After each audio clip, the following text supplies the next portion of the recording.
जब भी हम अच्छा कोई कर्म करते हैं तो हमारे अंदर कहीं ना कहीं एक आशा होती है कि भाई हम एक अच्छा कर्म कर रहे हैं तो इसका फल तो हमें ज़रूर से मिलेगा।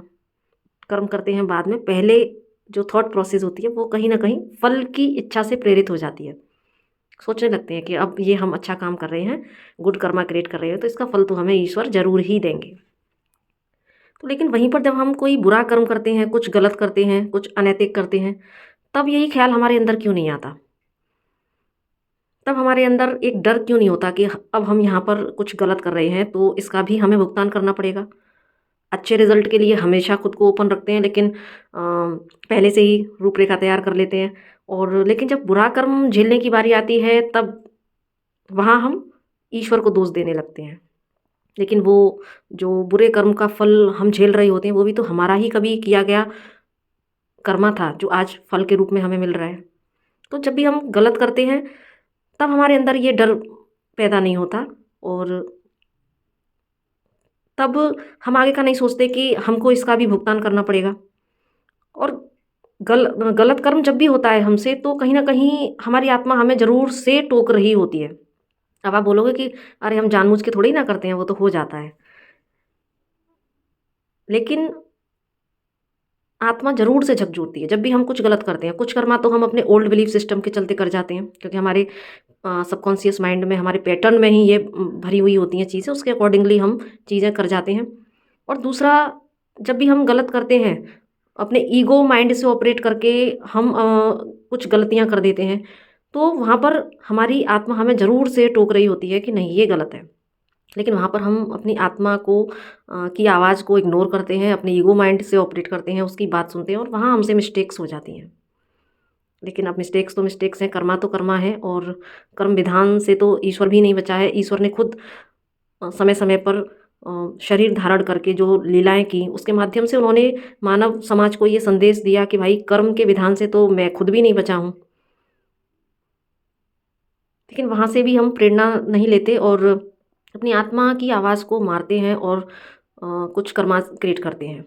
फिर जब कर्मा बीज के रूप में संचित होता है, फिर किसी बर्थ में वो एक पौधा बनता है, फिर किसी बर्थ में वो एक वृक्ष बनता है, और फिर जब किसी बर्थ में उसके फल देने की बारी आती है,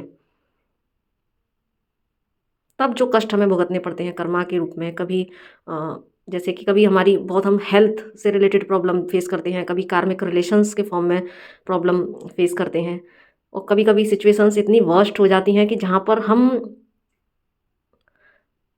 ज़्यादातर जो हमारा टारगेट होता है वो ईश्वर होता है कि अरे हम ईश्वर को दोष देने लगते हैं, हम समय को दोष देने लगते हैं। रामायण की चौपाई में भी लिखा हुआ है कि हम काल को, कर्म को और ईश्वर को दोष देने लगते हैं, क्योंकि हमें उस समय पास्ट का तो याद नहीं रहता कि हम एक अंदाज़ा ज़रूर लगा लेते हैं कि हाँ, कभी बार हम बहुत दुखी होते हैं तो हम ये ज़रूर बोल देते हैं कि अरे लास्ट में, क्योंकि हमारा बस नहीं चलता, तो हम इतना ज़रूर बोल देते हैं कि अरे हमारे ही कुछ बुरे कर्म होंगे, क्योंकि हम कहीं ना कहीं एक दुखी मन से ये सिर्फ एक्सेप्ट करने की कोशिश करते हैं। लेकिन कहीं ना कहीं वहाँ पर भी दोषारोपण ईश्वर पर ही होता है कि नहीं भाई ईश्वर, तूने बहुत गलत किया मेरे साथ में, इतना तो बुरा मैंने किसी के साथ नहीं किया।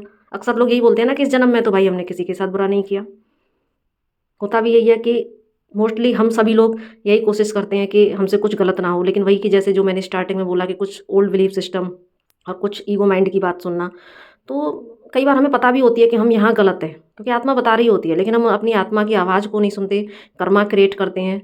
और कर्मा का तो खैर विधान ही यही है कि फिर हम इसीलिए तो जन्म पर जन्म लेते हैं, क्योंकि हम हर जन्म में कुछ ना कुछ नई कार्मिक कॉर्ड्स को अट्रैक्ट करते हैं, जहाँ पर हमको अपने कर्मास को हील करने के लिए भेजा जाता है कि हम अपने कर्मास को हील करें, ताकि हम नए कर्मा क्रिएट ना करें, उस डिवाइन से कनेक्ट हों, अपने आप से कनेक्ट हों, सही और गलत को समझें और अपने साथ, अपनी आत्मा के साथ न्याय करें। इसके लिए डिवाइन हमें समय समय पर गाइडेंस भी प्रोवाइड कराता है। हमारी पहला तो सब गुरु जो है वो हमारी आत्मा ही है जो हमें बताती है, लेकिन हम उसको भी इग्नोर करते हैं। तो सब कुछ जो खेल रचा हुआ है वो हमारा अपना ही तो है, और अपने ही उस बनाए हुए खेल में, अपने ही बनाए उस चक्रव्यूह में हम खुद फंस जाते हैं। और फिर जब झेलने की बारी आती है तो दोष ईश्वर पर लगाते हैं, जो कि बिल्कुल गलत है। कि आज हम जो कुछ भी पा रहे हैं, जितने भी जितने भी आंसू, जितने भी तकलीफ, जितने भी पेन, ट्रिगर्स, सफरिंग्स जो हम आज पा रहे हैं, वो सब हमारा अपना है। यूनिवर्स और ईश्वर सिर्फ आपको मल्टीप्लाई करके भेजती है।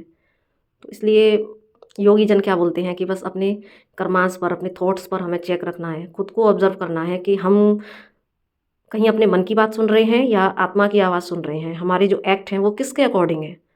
तो जिस दिन हम ये समझ जाएंगे, अपने ऊपर भी अप्लाई करती हूँ मैं, क्योंकि मुझे जो थॉट्स आ रहे हैं तो कहीं ना कहीं पहला मेरा काम है कि मैं खुद उस पर अप्लाई करूँ, तभी मुझे बोलने का हक है।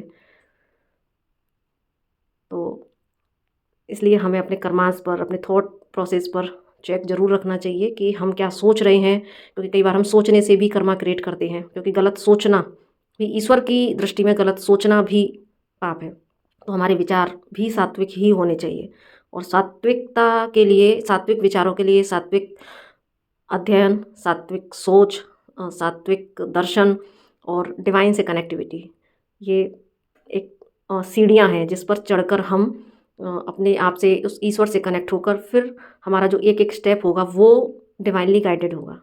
तो आज यही बताने के लिए गाइडेड थी मैं।